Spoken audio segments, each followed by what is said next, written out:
ఓం నమో నారాయణాయ.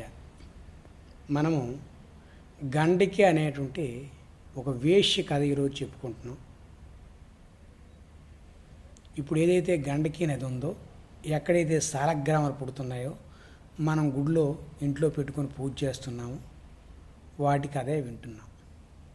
ఒక మహానుభావుడు యూట్యూబ్లో పెట్టాడు, కానీ ఆయన నోటితో విన్నాము. మన నోటితో మళ్ళీ చెప్పాలనుకుంటే ఆశ కలిగింది. ఎందుకంటే భగవంతుడికి శారీరక సంబంధాలు ఏవి లెక్కలో ఉండవు. ఒక మనిషి తన శరీరం మలినం కావచ్చు, కానీ అతను మహాపవిత్రుడు అవ్వచ్చు మనస్పూర్వకంగా. అటువంటి ఒక మహాతల్లి కథే ఈ గండకి నది కథ. కృతయుగంలో గండకి అనేటువంటి ఒక వేశ్య ఉండేది, చాలా అందగత్తి.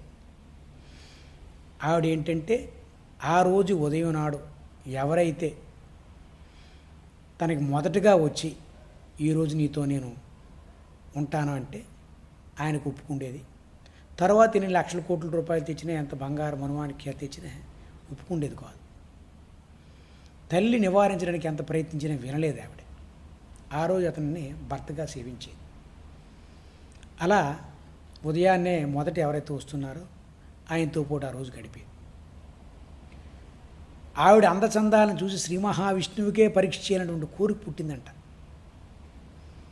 అది అలా ఉండగా ఒకనాడు ఉదయాన్నే ఒక అతను ఆవిడ కానుకలు ఇచ్చుకొని వచ్చాడు. తనని భర్తగా స్వీకరించింది. ఆయన దగ్గర చూస్తే దుర్వాసన, కుష్ఠవ్యాధి.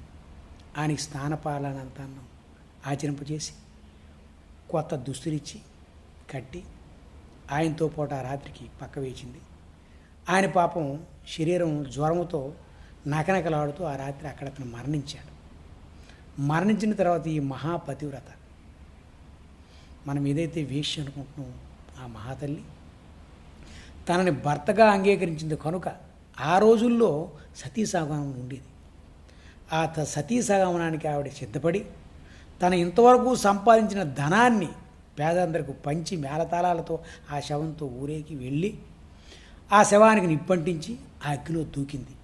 అప్పుడే శ్రీ మహావిష్ణువు లక్ష్మీ సమేతంగా వచ్చి, తల్లి నీవు నిజమైనటువంటి భక్తురాలవమ్మా అని చెప్పేసరికి ఆయన కన్నీళ్లతో కాళ్ళ కడిగి స్తోత్రించి, తండ్రి ఇన్నాళ్ళకి దర్శనం ఇచ్చావని ఏడ్చింది. అప్పుడు శ్రీ మహావిష్ణువు అన్నాడు, అమ్మా నీకు ఏం కోరుకో చెప్పు తల్లి తీరుస్తానన్నాడు.